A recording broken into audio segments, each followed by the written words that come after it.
નમસ્કાર, કેટીવી વિશેષ સાથે હું છું આપની સાથે ડોક્ટર મહેન્દ્ર જાદવ। વાત કરીએ સમાચારની તો મહત્વપૂર્ણ સમાચાર સામે આવી રહ્યા છે, જ્યાં મુખ્યમંત્રી ભૂપેન્દ્ર પટેલે આજના શિક્ષક દિવસ નિમિત્તે ગુરુવર્યોના સમાજ દાયિત્વ પ્રત્યે ઋણ સ્વીકારની ભાવના સાથે શિક્ષક કલ્યાણ નીતિમાં પોતાનો ફાળો અર્પણ કર્યો હતો।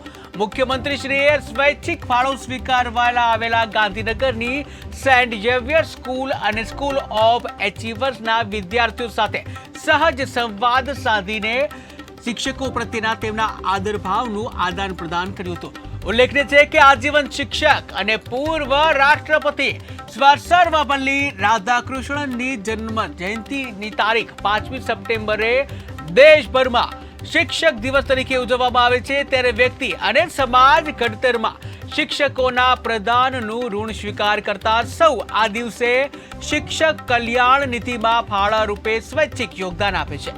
ત્યારે મુખ્યમંત્રીએ પણ શિક્ષક દિનને અવસરે પોતાનો ફાળો અર્પણ કરીને ગુરુજનો પ્રત્યે કૃતજ્ઞતા વ્યક્ત કરી હતી। ઉલ્લેખનીય છે કે આજે 5મી સપ્ટેમ્બર એટલે વિશ્વ જે કહી શકાય શિક્ષક દિવસની ઉજવણી કરવામાં આવે છે, અને જ્યાં દરેકના ઘડતરમાં અને સમાજના ઘડતરમાં શિક્ષકોનું અમૂલ્ય જે પ્રદાન હોય છે, ત્યારે આજે મુખ્યમંત્રી ભૂપેન્દ્ર પટેલે પણ આજના શિક્ષક દિન નિમિત્તે ગુરુવર્યોના સમાજ દાયિત્વ પ્રત્યે ઋણ સ્વીકારની ભાવના સાથે શિક્ષક કલ્યાણ નીતિમાં પોતાનો ફાળો અર્પણ કર્યો હતો। મુખ્યમંત્રીશ્રીએ સ્વૈચ્છિક ફાળો સ્વીકારવા આવેલા ગાંધીનગરની સેન્ટ ઝેવિયર સ્કૂલ અને સ્કૂલ ઓફ એચિવરના જે વિદ્યાર્થીઓ સાથે સહજ સંવાદ પણ સાધ્યો હતો, જ્યાં શિક્ષકો પ્રત્યેના તેમના આદરભાવનું આદાન પ્રદાન કરવામાં આવ્યું હતું।